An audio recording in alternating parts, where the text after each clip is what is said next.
An Unkindness of Ravens by Ruth Rendell. Read by George Baker. She was an acquaintance of Dora's, and they spoke if they met in the street. "I said I'd tell you," Dora said. "To tell you the truth, I was awfully embarrassed." "What did she say?" Wexford asked. "Rod's missing," something like that. Detective chief inspectors have better things to do with their time than waste it in listening to the complaints of women whose husbands have run off with other women. Wexford hadn't been in the house 5 minutes before he decided that that was what had happened. His house and this one had been built at the same time, and structurally they were much the same. 3 bedrooms, 2 reception rooms, kitchen, bathroom, and downstairs loo.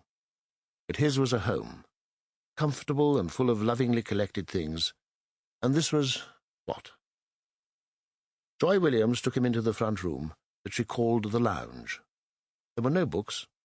The carpet was a square surrounded by mustard-yellow vinyl tiles, and the furniture a 3-piece suite covered in grainy, mustard-coloured synthetic leather.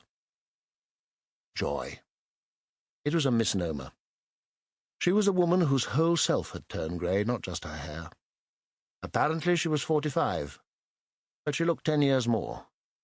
Up until his arrival, she had been watching television, and the set was still on, though with the sound turned off. Joy Williams' eyes flickered over the flashing figures of skaters taking part in some contest. "Did your wife tell you that She said something about your husband being missing." Joy Williams laughed, a harsh cackle. There was no humour in it, no gaiety, no amusement. She laughed to hide emotion, or because she knew no other way of showing it. "He went on a trip to Ipswich. I haven't seen him since." "Your husband's a sales representative, I think," Dora said. "With Seven Smith Harding," she said. "The paint people." She need not have added that.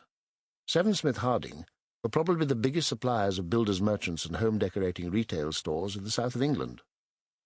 "He covers Suffolk for them. Last Thursday he went, the 15th. He said he was going to Ipswich to stop the night and start first thing in the morning." "What time did he leave?" "About 6. He'd been home all afternoon." It was at this point that Wexford had his thought about the other woman. It would be a good 3.5-hour run from Kingsmarkham to Ipswich. A salesman who was legitimately going to drive to Suffolk, and could have started at 4 instead of 6, would surely have done so. "Where did he stay in Ipswich?" "At an hotel, presumably." "A motel." "Outside Ipswich, I think." The door opened and a girl came in. Sample complete. Ready to continue?